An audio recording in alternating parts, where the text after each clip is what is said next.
Now let me tell you about a story that you probably haven't heard elsewhere. Now, it's a fascinating story, and it's about terrorism in the Middle East. You would think you might have heard about it. It's a guy named Everett Livix. He went from the United States to Israel with a plot to blow up holy sites. Oh my God, he's going to blow up the Wailing Wall? I can't believe it. He's going to blow up some sort of church? No, of course he was going to blow up mosques. That's perhaps why you might not have heard of it. Well, Everett Livix was arrested in November and charged with weapons possession. Okay, now, the weapons were bombs. The indictment accused Livix of planning to blow up Muslim holy sites in Jerusalem. So it's clear that this guy is a suspected terrorist, that he had the bombs, they have the evidence, that he talked to people about how he's going to blow up mosques. They explained that Livix entered Israel and told Israeli friends he had strong anti-Arab sentiments. That also seems fairly clear. Okay.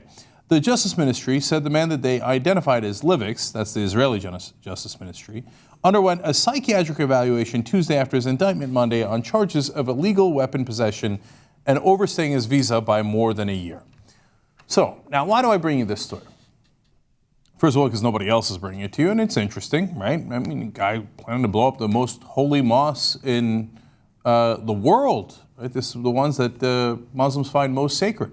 Now, that might cause some issues if he did that. First of all, he might have a lot of civilian deaths. Second of all, there would be significant anger over that issue, which might spill into more and more violence, which affects more Jews in the area, more Muslims in the area, and eventually all of us. Now, a reason he might want to do that is, it turns out you need to rebuild a temple there, and if you're a good fundamentalist Christian, you believe that Jesus cannot return unless they rebuild the temple. And it's inconvenient that the mosques happen to be in the area where they need to rebuild the temple. So if you just blow them up, maybe Jesus comes back quicker. You see, it's only fundamentalist Muslims that are the problem, right? Or it's just Muslims that are the problem. Or could it be that it's fundamentalists of all the religions? I know, I'm the bad guy. But look at this story, right? If it was a Muslim guy who was going to blow up the Vatican, you think you might have heard about it?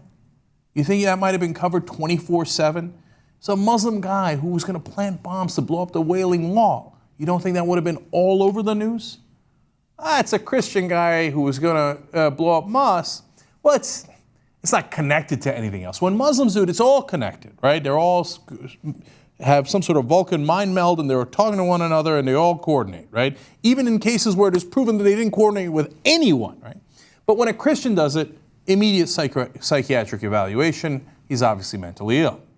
Okay, because no good Christian, no good Scotsman would ever do this, right? All right, in 1969, an Australian Christian started a fire at the complex, this Al-Aqsa Mosque, in hopes that it would hasten the second coming of Jesus Christ.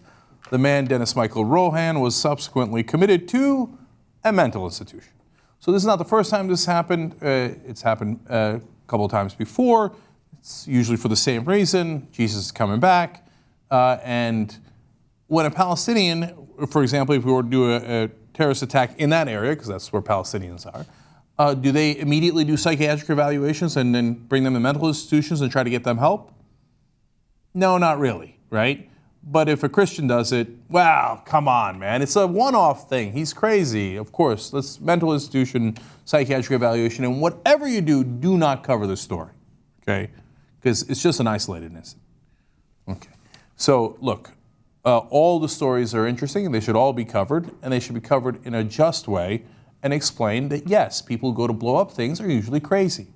And yes, you should probably do a psychiatric evaluation of all of them.